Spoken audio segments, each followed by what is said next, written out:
ఈ ఊర్లో సమస్యలు ఏమైనా ఉన్నాయా? ఏం లేవండి. రోడ్లన్నీ బాగున్నాయా? బాగలేదు. మరి ఎవరికైనా కంప్లైంట్ ఇచ్చారా చేయమని చెప్పి? ప్రెసిడెంట్కి చెబితే చేయలేదు. మరి ఏం చర్యలు తీసుకుంటున్నారా? మేమేం తీసుకోవట్లేదు. వైఎస్ఆర్ వాళ్ళు ఏం ప్రెసిడెంట్లు తీసుకోవట్లేదు. ఈ ప్రభుత్వం ఎలా ఉంది? బాగలేదండి. ప్రభుత్వం బాగాలేదా? మరి ఏ ప్రభుత్వం వస్తే బాగుంటుంది? చంద్రబాబు నాయుడు గారు వస్తే బాగుంటుంది. మాకు ఇల్లు కూడా రాలేదండి. అట్లా మాట్లాడితే నువ్వు ఆగవారా? మాకు ఇల్లు జగన్ గారు వస్తే బాగుంటుంది, చంద్రబాబు వస్తే బాగుంటుంది. వీళ్ళందరూ ఎవరైనా వచ్చి మాకు ఏమైనా మీద పెట్టారు? మేము 5 అన్నదమ్ములు అండి. 5 అన్నదమ్ములకి ఒక ఫ్లాట్ కూడా ఇలా. జగన్ కరెక్ట్ ఇక్కడ లెక్క. 5 అన్నదమ్ములకి ఒక ఫ్లాట్ కూడా ఇలా.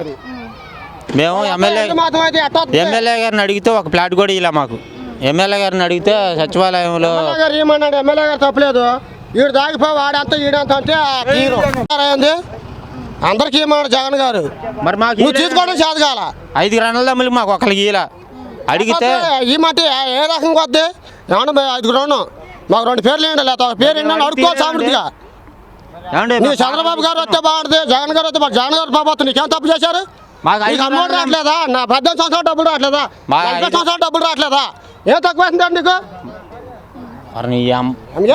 చెప్పిపోతాను సోటీ లేదండి. అయితే మరి ఆగురా, ఎమ్మెల్యే గారు వచ్చిండు.